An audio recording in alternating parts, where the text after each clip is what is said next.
السلام عليكم ورحمة الله وبركاته.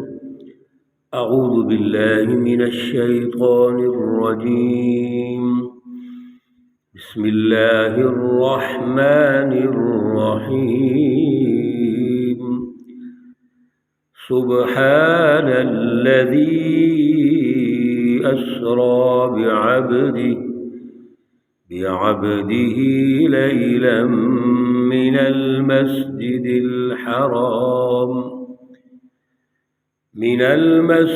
الحرام إلى المسجد الأقصى الذي باركنا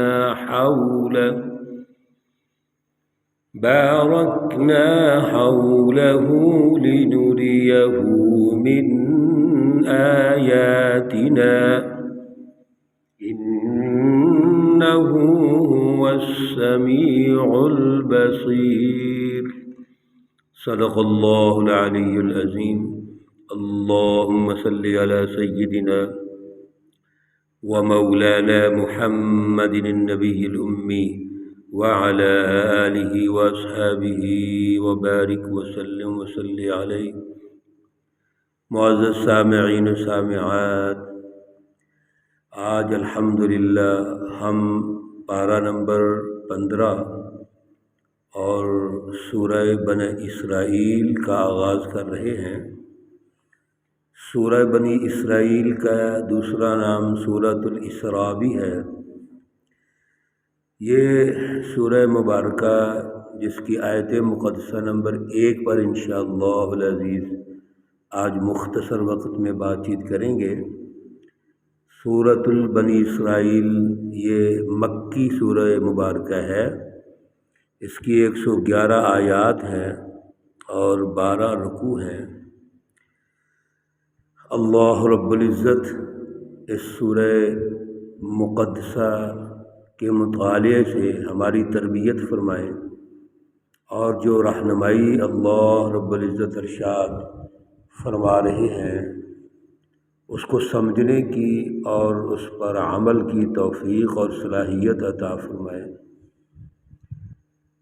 گزشتہ سورہ مبارکہ سورۃ النحل کا ہم نے مطالعہ کیا تھا۔ اگر ہم خلاصہ بیان کریں تو 2-4 چیزیں نمایاں کر لیتے ہیں کہ سورۃ النحل کے آغاز میں اللہ رب العزت نے فرمایا تھا اتی امر اللہ فلا تستعجلوہ، کہ اللہ رب العزت کا حکم آ چکا ہے، یعنی وہ غلبہ اور اللہ کی رٹ قائم کرنے کا حکم جو قومی اور بین الاقوامی ہے، جو اللہ رب العزت کی رٹ قائم کرنے سے سیاسی اور معاشی عدل کے نظام کا قیام ہے۔ اللہ رب العزت نے اس سورہ مبارکہ میں قومی اور بین الاقوامی انقلاب کی تکمیل کے لیے رہنمائی ارشاد فرمائی ہے۔ اور پھر اللہ رب العزت نے فرمایا لقد بعثنا فی کل امۃ رسولا ان اعبدوا اللہ واجتنبوا الطاغوت۔ جتنے بھی اللہ کے رسول تشریف لائے اور پھر آخر میں رسول اللہ صلی اللہ علیہ وسلم تشریف لائے ہیں، ان کا مشن اور ہدف ایک ہی ہے، ایک ہے ان اعبدوا اللہ اور دوسرا واجتنبوا الطاغوت۔ اللہ رب العزت کی پہچان، اس کی بالادستی اور اس کی رٹ کو قائم کرنا ہے، اور طاغوت اور ظلم کے نظام کا خاتمہ ہے، کیونکہ انسانیت کی ترقی اور وہ بین الاقوامی انقلاب جو حضور اقدس صلی اللہ علیہ وسلم لا رہے ہیں، اس میں ان دونوں کو بطور ستون بنا کر آگے بڑھنا پڑے گا۔ ایک طرف اللہ رب العزت کی بالادستی ہے جس کو خدا شناسی کہتے ہیں، اللہ کا شعور ہے، اللہ کی پہچان ہے، اللہ کی رٹ کو قائم کرنا ہے، اور دوسری طرف انسانیت کے لیے بہترین عادلانہ سیاسی اور معاشی نظام کا قیام ہے۔ اللہ رب العزت نے سورہ مقدسہ میں 2 معاشروں کی مثالیں دی تھیں۔ ایک وہ معاشرہ ہے جو ظلم پر مبنی ہے، جس کے نتیجے میں بدامنی، خوف، بے روزگاری، انتہا پسندی پیدا ہوتی ہے۔ دوسرا وہ معاشرہ ہے جو عدل پر مبنی ہے، جس کے نتیجے میں امن و امان قائم ہوتا ہے، خوشحالی قائم ہوتی ہے، لوگوں کے مابین روابط کا جو نظام ہے وہ بڑا مضبوط ہوتا ہے۔ اور اللہ رب العزت نے فرما دیا ان اللہ یأمر بالعدل والاحسان وایتاء ذی القربی۔ یہ خاندانی نظام سے لے کر قومی اور بین الاقوامی نظام کی تشکیل ان الفاظ میں موجود ہے، جس کی بنیاد عدل احسان ہے۔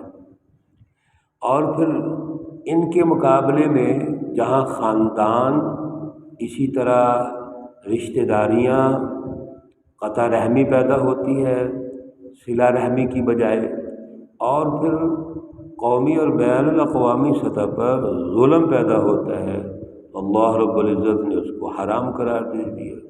وہ طاغوتی جماعتیں ظالم جماعتوں کے اصول و ضوابط ہیں۔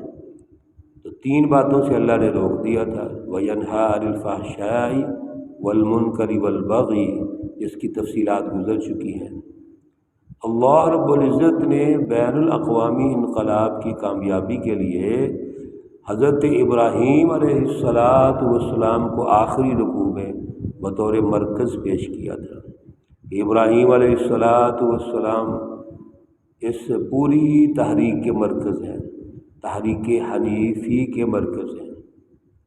چنانچہ اللہ رب العزت نے اب بین الاقوامی انقلاب کے لیے، اس کی تشکیل کے لیے جس جماعت کی ضرورت ہے، اس کے دائرۂ کار کو واضح فرما دیا کہ وہ سچی جماعت جو ابراہیم علیہ السلام کی اسی مشن پر قائم ہوگی، ملت ابراہیم ان اتبع ملت ابراہیم حنیفہ، اس کی جو دعوت کے اصول و ضوابط ہیں وہ کیا ہونے چاہیے، کس طرح جماعت سازی ہوگی، جماعت سازی کے لیے کون سے بنیادی امور ہوں گے دعوتی، جن کو پیش نظر رکھنا ہے۔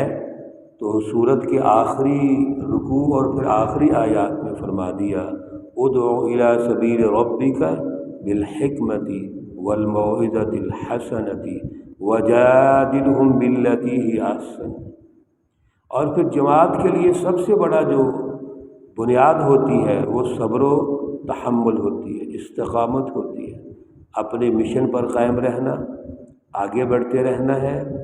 اگر کسی جگہ رکنا پڑ جائے تو رک جائیں، لیکن وہ حکمت عملی کے طور پہ ہے، اور پھر جو ہی موقع مل جائے پھر اسی سپرٹ اور جذبے سے آگے بڑھنا ہے۔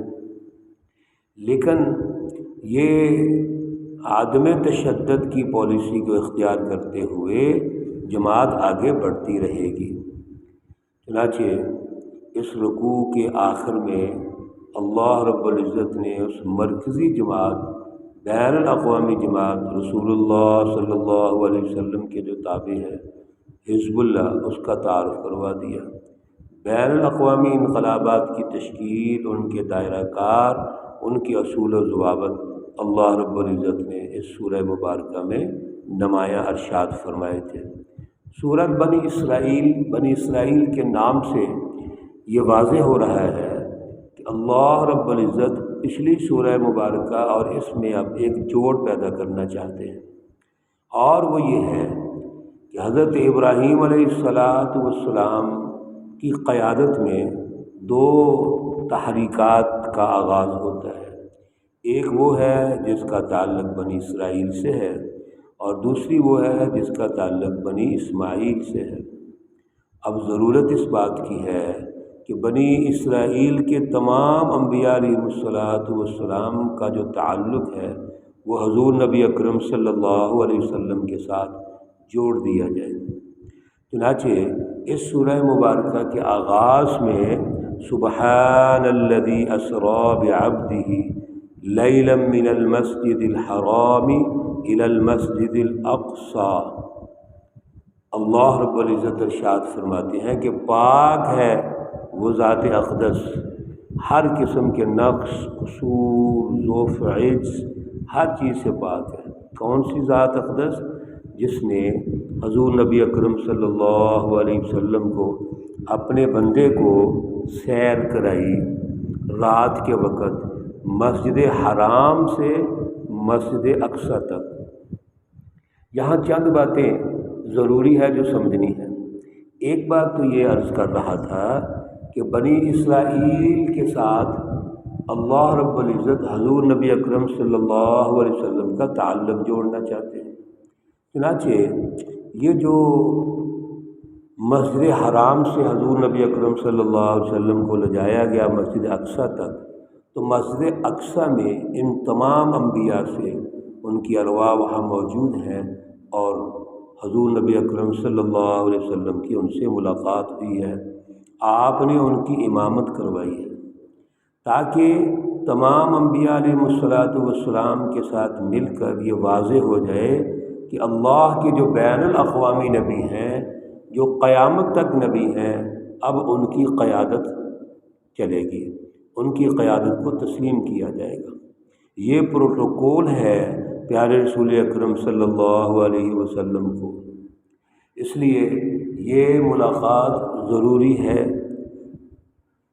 یہ ملاقات اور یہ جو واقعہ ہے معراج شریف کا اور اسرا جس کو ہم ابھی سن رہے ہیں، یہ ہجرت سے 1 سال پہلے کا تقریباً واقعہ ہے یہ، اور اس موقع پر یہ واقعہ اس لیے درپیش آیا کہ جماعت سازی کا جو کام ہے اب وہ مکمل ہو رہا ہے۔ حضور نبی اکرم صلی اللہ علیہ وسلم کی جو 13 سالہ مکی جد و جہد ہے، جماعت سازی کا دور ہے، اب اس کا یہ آخری سال ہے۔ لہذا اب آپ چونکہ اگلے دور میں داخل ہو رہے ہیں، جو ریاست مدینہ کی تشکیل کا دور ہے، جو سیاسی اور معاشی نظاموں کے غلبے کا دور ہے، قومی سطح پر جو طاغوت فرعون ابو جہل کی شکل میں موجود ہے اس کو شکست دینے کا وقت ہے، تو حضور نبی اکرم صلی اللہ علیہ وسلم کو ایک تو یہ بڑا ضروری تھا کہ آپ کی جو بین الاقوامیت ہے اس کو واضح کیا جائے۔ تو اس کے تناظر میں حضور نبی اکرم صلی اللہ علیہ وسلم کو یہ مسجد حرام سے مسجد اقصی تک کا سفر کروایا گیا، اسی کو اسرا کہتے ہیں۔ اور پھر مسجد اقصی سے حضور نبی اکرم صلی اللہ علیہ وسلم کو جو اوپر آسمانوں تک لے جایا گیا، اور اس کی برکات اور اللہ سے ملاقات اور انبیاء علیہ الصلوۃ والسلام سے ملاقات، وہ جو احادیث میں بڑی تفصیلات ہیں، وہ سارا واقعہ پیش آیا جس کو واقعہ معراج کہتے ہیں۔ انشاءاللہ العزیز اس آیت کا جو بقیہ حصہ ہے اس پر کل بات چیت کریں گے، اور پھر واقعہ معراج کے حوالے سے بھی ہلکا سا ٹچ کریں گے جتنا ہمارے پاس وقت ہوتا ہے، اس کی حقیقت کیا ہے اس پر انشاءاللہ العزیز بات چیت کریں گے۔ اللہ رب العزت سے دعا ہے کہ اللہ رب العزت ان آیات کا فہم، ان کا شعور اور اعلیٰ نظریہ ہمیں عطا فرمائے۔ اللہ رب العزت تمام مرحومین و مرحومات کو جنت الفردوس میں اعلیٰ مقام عطا فرمائے، ان کے صغیر کبیر گناہ معاف فرمائے۔ اللہ رب العزت تمام بیماروں کو شفائے کاملہ عاجلہ مستمرہ عطا فرمائے۔ ربنا تقبل منا انك انت السميع العليم وتب علينا انك انت التواب الرحيم، وصلى الله تعالى على النبي الأمي محمد وعلى آله وأصحابه أجمعين برحمتك يا أرحم الراحمين۔ السلام عليكم ورحمة الله وبركاته۔